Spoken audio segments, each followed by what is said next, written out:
Look at that, the sun is going down, which means I can catch my breath and show you what's happening.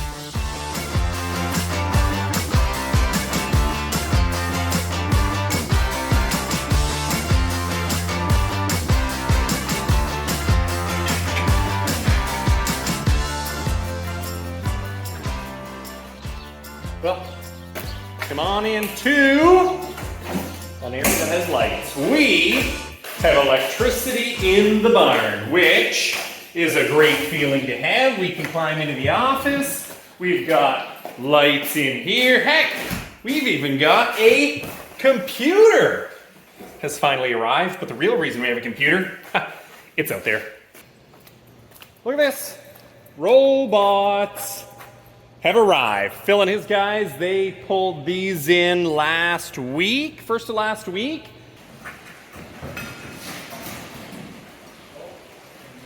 And what a slick job. Just basically picked them up over at Mom and Dad's shop, came over, unpacked the boxes, pulled them off the skids, started hooking things up, and just like that, it looks like a robot barn, mainly because the robots are in place.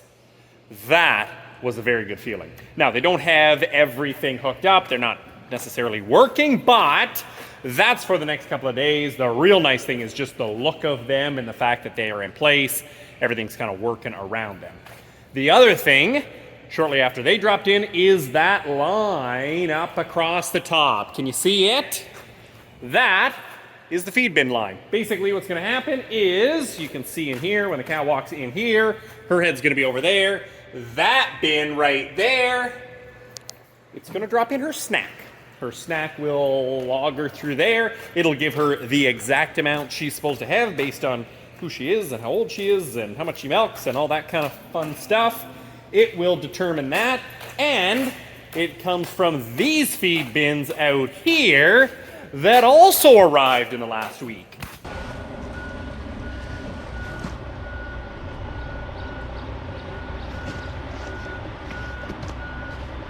Now, we do have a slight puzzle to solve because you couldn't do a project without a few puzzles. Basically, had to add a little more concrete over there. We'll have to move the bin there, back on that so that the line of the augers is better, less corners in them. Didn't really see that coming perfectly, but in the grand scheme of things, not the worst thing to happen. So it'll be in, everything will be ready, but the fact that that is in and the cows will be able to have their snack when they move in, top notch.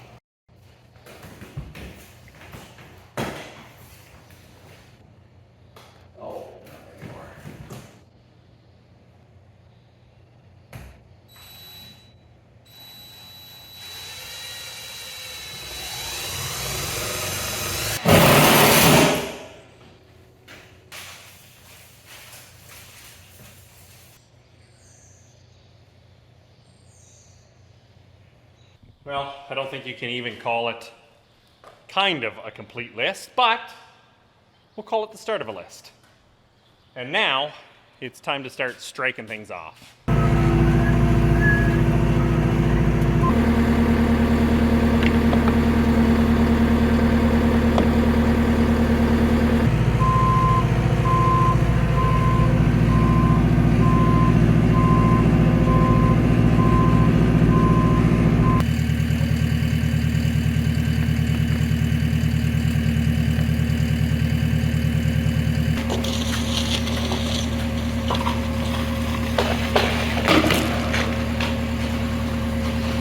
Now, I don't know if you can hear my slopping away down here. Whew, it's a little slimy in here. But the slimy is a good fact because after Schoonderwoerd did such a nice job making this beautiful scrape alley and curbs and crossovers and all that, we brought in Robert and he did a whole bunch of grinding down to it.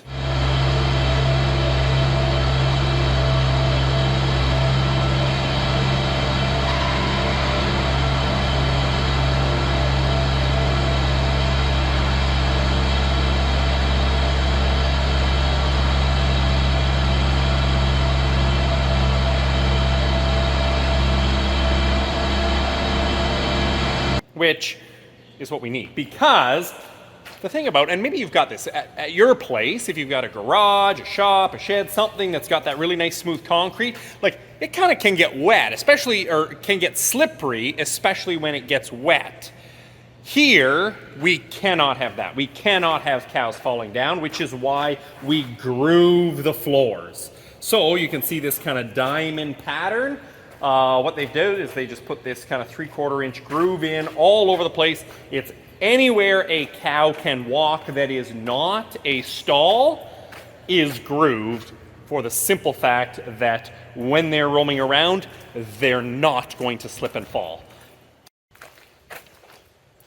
Look at these fancy things. The fans are up. This is actually a development of just today. They just showed up and already they're in.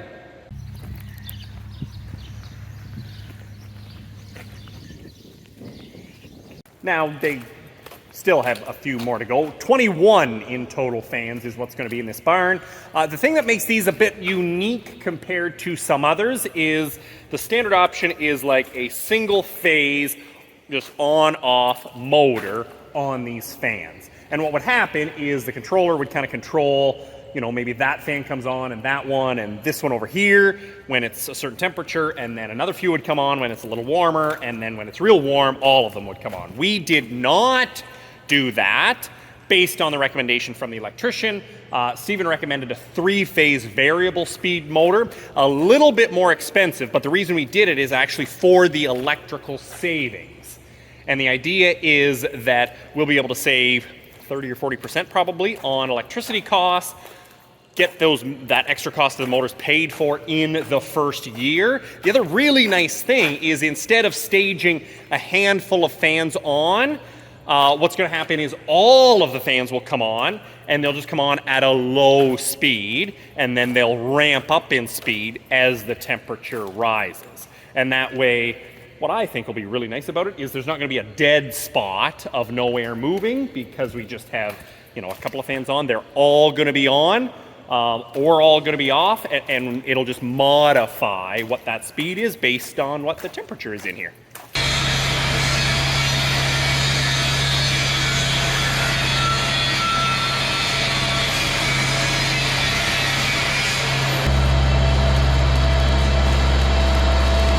Now, the other thing about this barn that I've got to start doing more this week than I did last week is finding a path around here. Like, look at all these gates in here.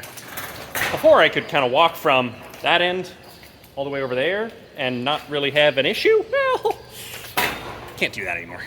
So we kind of have to be mindful of that. But to see all the stabling, to see all the gating, to see all of that flow come together, I mean, looking around, Joel is in pretty good shape for where we need to be. Oh, we've even got the brushes. I should show you these.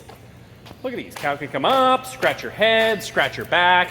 Most of the ones we have in the barn are just this swinging brush. There's no mechanics to it. In the milking cow side, we do have a mechanical brush. So every time they kind of rub up against it, it turns on and it starts to spin. So just a little added benefit for the milk cows. Everything else, the heifers, dry cows, and that, they got to do a little extra work. But that's okay. They'll be fine doing that. And so here we've got our close-up / calving pen, plus the roof for one of the robots.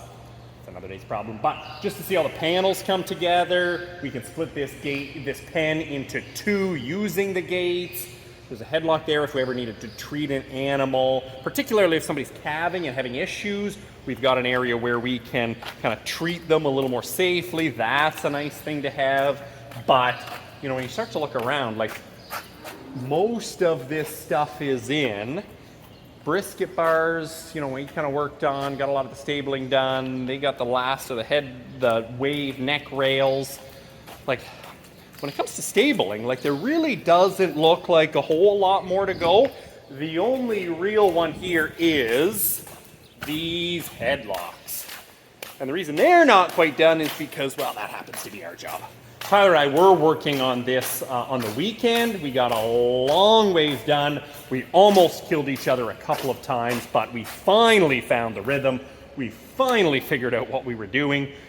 we almost killed ourselves because they were so heavy. Our shoulders, we couldn't even like raise our hands and arms about this high after we were done, just because like it was a lot of work getting them in, more than I maybe thought. But the fact we've got this side pretty much all done, we've got a stack here, most of them have to go on the other side, but this is going to be a really nice feature of the barn that whenever we need to check a cow, do anything with a cow, we can do it as calmly, as safely, as easily as possible, thanks to the fact that everything can have this. Woo, that's a lot of wires. This is the brain of the barn. It's going to control a lot of things. I would talk more about it and show you more, but there's a lot to it. How will we save that for the next video or the one after that?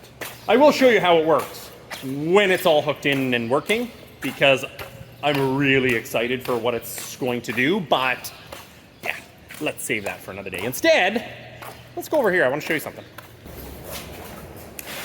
Another Lely box.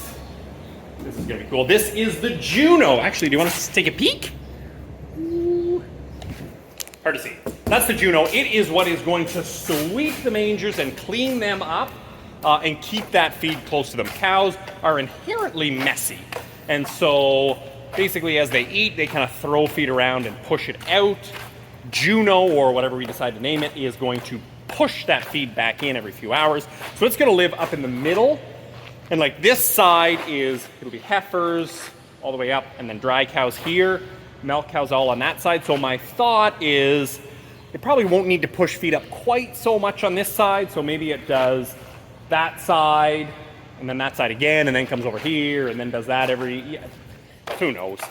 We'll kind of see, but that's the nice thing about that Juno Flex, is we can kind of designate a couple of routes for it, and it can kind of keep things tidy around here. Okay, jobs that need to get done. This is the part where, I think I said 2 weeks ago, or last week, that we were 2 weeks from moving in. Well, that's not gonna quite happen. Which is fine. It actually takes some stress off of things. So we've run into a little bit of an issue. Groover broke down, so that's gonna kind of leave things an extra day or two. Water troughs are not in. Doesn't sound like they're gonna be in until next week. We've got to deal with that. We've got a few other things to tidy up in the front. Electrical will continue, or if we moved in, would continue while we were moving in. Just kind of everything just didn't piece together perfectly, and I think it was going to be a real big rush. We were going to be stressed moving cows in, and we definitely don't want to do that. So I think what we are going to do, and it's going to work a lot better, is we're going to push things back by a few days. Not too long, but just enough time to tidy up a few of those last minute things and not be stressed getting done. Then we're going to do kind of a soft start. And it's going to be the fact that this side of the barn, with the heifers, with the dry cows, with all of them, we are going to populate it. We are going to get these animals in this barn, and we're going to let them break it in, so to speak. We're going to let them kind of move around on this side of the barn at least, kind of get comfortable, get all of their excitement of a new barn out of the way, and then a couple of days later we'll come back and we will move the milk cows in here.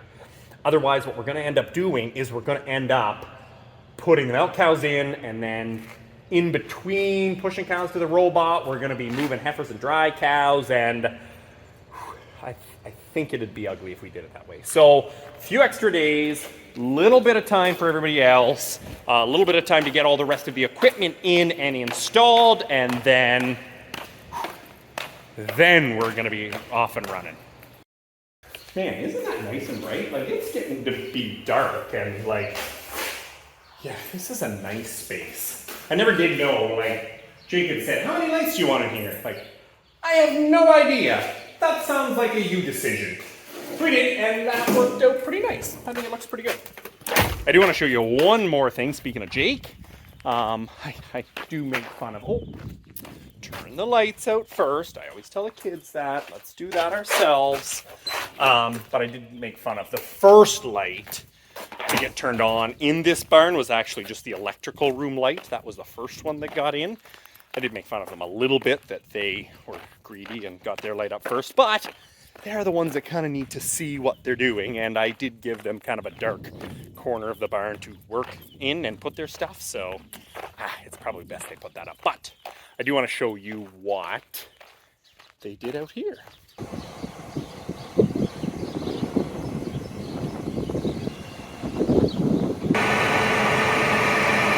This might be the most inefficient way to charge batteries, but we are out of hydro as they switch it over for a few hours, and everybody needs their tools charged up.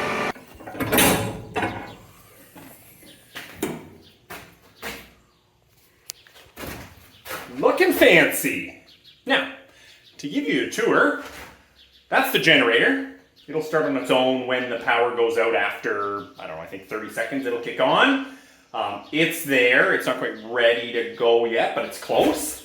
Then we've got a box, another box, and another box. I have no idea what any of them do. That switch looks very important. I don't think we'll touch it. This, I think, is important. We won't touch it either. But the really cool thing is that they did get the service transferred from, it used to come in on the transformer to the generator switch to the main barn. And now basically that generator switch is out. This, actually, I think this is the generator switch now. It comes into here and then goes out to the house, to the old barn, to the new barn, to the drive shed, kind of out from here. I'm just really happy that we went with this option. It was kind of another electrical idea that I didn't really know the answer to, but just the shipping container, it's sealed, it's clean, it's easy, it was very cheap in terms of how buildings go, and everything is kind of nice and neatly contained, and this is what the barn's gonna run off of. I mean, to see all this come together, to see all of that getting as close as it is, I mean, it's really exciting, and I hope you are excited too, because there might only be about one more video before we're actually ready to move in. We're getting that close.